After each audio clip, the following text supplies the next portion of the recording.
Starting the interview today. This is the driver. The driver is here and we are going to the garage. We are now in the garage. I will show you the garage. Actually, this is the garage.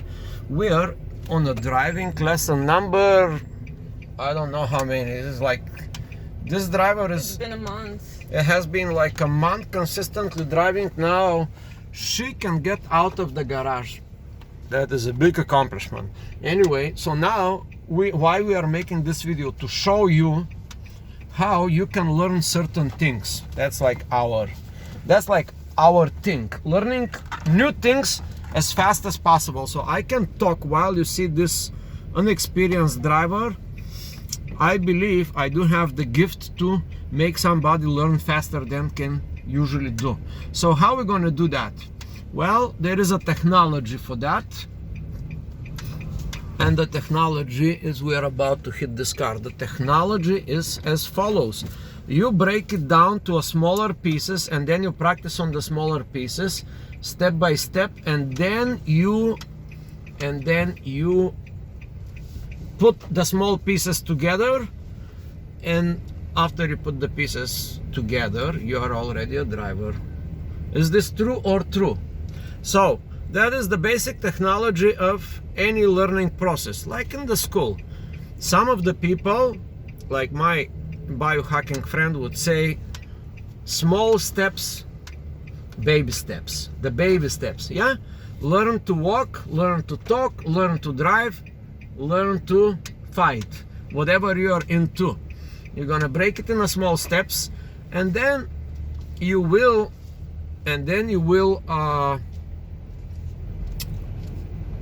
exercise on the small steps. Now, this here is Pavlov dog.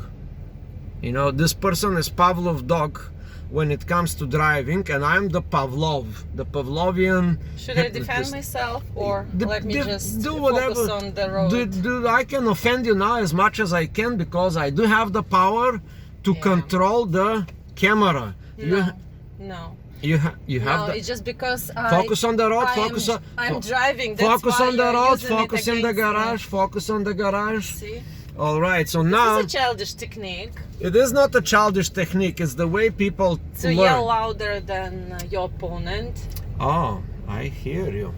All right. Now we are approaching this automatic game. This is a challenge by itself, though. If you guys don't know what we are talking about, if you live in the forest, if you have a camper, if you don't live in a building like we do, this is the garage building, okay? There's a lot of people. I, with 25 years or 30 years experience, sometimes I make mistake. Yes, it is. Okay, now this is a challenge. Now we gotta watch the corners here, you see? We have close, okay? Can you be focused more on helping me than on your video, please? That is the challenge for me, but I'm multi-universal being. I will focus at the same time. Okay, there is a stop sign here. There is a stop sign here, you see? We are usually missing these little things. How many tickets I have for stop signs? 3. How many years have I been driving? 30. So you are not alone in this universe. Yeah, we think alike today. Oh my God. All right, we are not alone in this universe. So sorry for the crappy video, the handheld camera. Don't worry, we go professional, and I will demonstrate to you how you can do 2 things at the same time. Now there are this kind of smart people that can do, keep it on the right, keep it on the right. I know. Okay, I was just trying to... Now on this stop sign, I will demonstrate to you how I will do 2 things at the same time. Okay, by the rule is how many seconds? 3. Okay, you count. Josh, please stay with me. Okay, I'm staying with you. I'm recording. This is important. Now we're gonna go professional here. This is what I'm talking about. All right. Thanks God there's no people here to honk. Now let's talk about honking people. How do you guys feel about the honking?